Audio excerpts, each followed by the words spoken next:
નમસ્કાર, હું છું પ્રિયા અને તમે જોઈ રહ્યા છો જનતા કી જાણકારી ન્યૂઝ। નજર કરીએ આજના સમાચાર। ધ્રાંગધ્રા ખાતે સ્થાનિક સ્વરાજ્યની ચૂંટણી માટે નામાંકન પત્ર ભરવાનો આજે અંતિમ દિવસ રહ્યો, જ્યાં ભાજપ, કોંગ્રેસ, આમ આદમી પાર્ટી અને અપક્ષ ઉમેદવારોમાં ભારે ઉત્સાહ જોવા મળ્યો હતો। ખાસ કરીને ભાજપના ઉમેદવારો દ્વારા ભવ્ય રેલી યોજી શક્તિ પ્રદર્શન કરવામાં આવ્યું હતું। ધ્રાંગધ્રા શહેરમાં આજે રાજકીય ગરમાવો ચરમસીમાએ પહોંચ્યો હતો। નામાંકનના અંતિમ દિવસે ભાજપના ઉમેદવારો દ્વારા ઢોલ નગારા અને જયઘોષ સાથે વિશાળ વિજય વિશ્વાસ રેલી યોજાઈ હતી। રેલીમાં મોટી સંખ્યામાં કાર્યકરો અને સમર્થકો જોડાયા હતા, જેમાં મહિલાઓ અને યુવાનોનો પણ ઉમંગ જોવા મળ્યો હતો।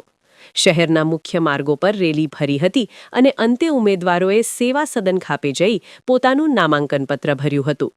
ભાજપ સંગઠને જણાવ્યું કે જનતાનો પૂરતો આશીર્વાદ મળી રહ્યો છે, વિકાસના મુદ્દા પર અમે ચૂંટણી લડી રહ્યા છીએ અને ધ્રાંગધ્રાના લોકો ભાજપને જ બહુમતી આપશે એવી અમને પૂરી આશા છે।